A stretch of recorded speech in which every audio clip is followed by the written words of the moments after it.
तर माझी गॅरंटी घेऊ नका, माझं काही खरं नाही असं भुया उंचावणारं विधान जयंत पाटलांनी केलं। राजू शेट्टी यांना उद्देशून केलेल्या या वक्तव्यानंतर उलटसुलट चर्चा सुरू झाल्यात। जयंत पाटलांनी नाराजी बोलून दाखवली होती असं मुश्रीफ म्हणाले, तर शरद पवारांच्या राष्ट्रवादीमध्ये लवकरच भूकंप होईल असा दावा संजय शिरसाटांनी केला। तर रोहित पवारांच्या वागण्यामुळे जयंत पाटलांचा स्वाभिमान दुखावला असेल अशी प्रतिक्रिया प्रवीण दरेकर यांनी दिली आहे। जयंत पाटलांचं सूचक विधान पक्षप्रवेशाच्या चर्चांना उधाण। माझी गॅरंटी घेऊ नका, माझं काही खरं नाही असं भुया उंचावणारं विधान जयंत पाटलांनी केलं। राजू शेट्टींना उद्देशून केलेल्या या वक्तव्यानंतर आता उलटसुलट चर्चा सुरू झाल्यात। दरम्यान जयंत पाटलांनी आपल्या वक्तव्यावर आता स्पष्टीकरण सुद्धा दिलंय। राजू शेट्टींच्या नेतृत्वाखाली ह्या माझी गॅरंटी घेऊ नका, माझं काही खरं नाही।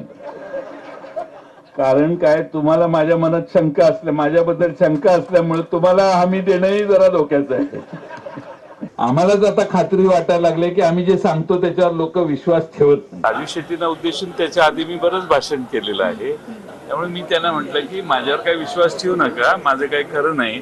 तर त्यांचंच ते पूर्वी काही काळापूर्वी म्हणणं होतं, त्यामुळे त्याचा अर्थ इकडे पक्षात जाणार का तिकडे पक्षात जाणार असा काढण्याची काही आवश्यकता नाहीये। शरद पवारांच्या राष्ट्रवादीत लवकरच भूकंप होईल असा दावा मंत्री संजय शिरसाट यांनी केला। तर विरोधी पक्षात कुणाचाच कुणावर विश्वास नाही असं म्हणत दरेकरांनी टोला लगावलाय। जास्त काळ तर राहण्याच्या मनस्थितीत नाहीयेत। तुम्हाला एक सांगतो की लवकरच शरद पवारच्या राष्ट्रवादीमध्ये भूकंप येईल। जयंत पाटील हे तुम्हाला अजितदादाच्या राष्ट्रवादीमध्ये सामील झालेले दिसतील। जयंत पाटील अस्वस्थ आहेत हे 100% खरं आहे, आणि ज्या पद्धतीनं रोहित पवार हे त्या ठिकाणी वागतायत त्यातनं जयंतरावांसारख्या एका सिनियर नेत्याचा निश्चितच स्वाभिमान दुखावला गेलाय हे त्या ठिकाणी स्पष्टपणे दिसून येत आहे। जयंत पाटील लवकरच वेगळा निर्णय घेतील। शरद पवारांच्या राष्ट्रवादीत जयंत पाटील अस्वस्थ आहेत असं मिटकरी म्हणाले, तर कोणीही अस्वस्थ नाही असं जितेंद्र आव्हाड यांनी म्हटलंय।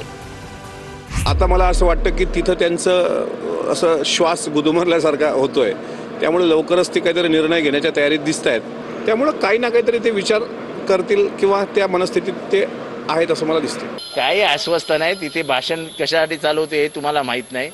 तिथे शक्तीपीठाचं भाषण चालू होतं, तर तेव्हा ते म्हणाले की माझ्याकडनं काय अपेक्षा ठेवू नका, कारण का लोक जायत्या वेळेस पैसे जास्त मिळाल्यावर फिरतात, याच्यावरून ते भाषण।